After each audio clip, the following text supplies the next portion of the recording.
Today in Chaos, we've been thinking about the fruits of the Spirit and the way that Stephen used them to help his community. Following that, we're going to make a fruits of the Spirit tree. You can either make one on card and hang it up, or you can find yourself a piece of tree and hang your fruits of the Spirit on a tree in a pot. If you want to make one in a pot, you will need to go outside and either gather together some twigs which you then tie into a bundle, or find yourself a twig with little branches.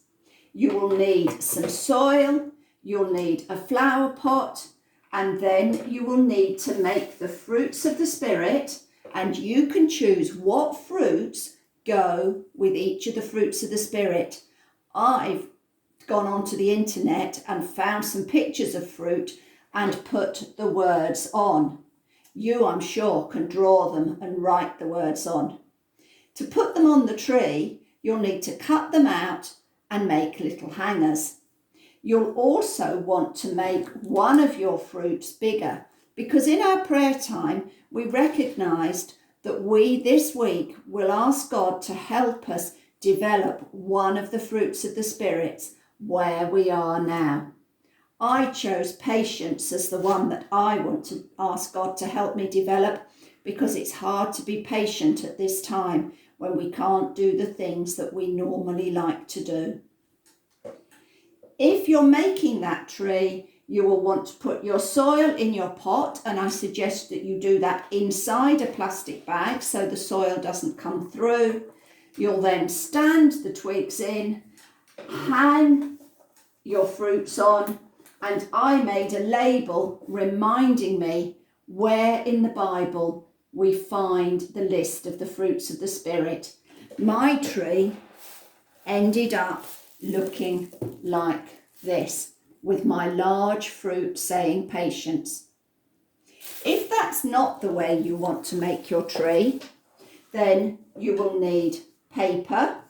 You can either use white or green, and on it you will want to use your pen and draw a tree.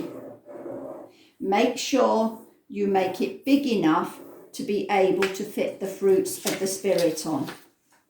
If you don't like the way you do your own drawings, you can always download an outline from the internet, from images. Then you're going to want to cut out your tree.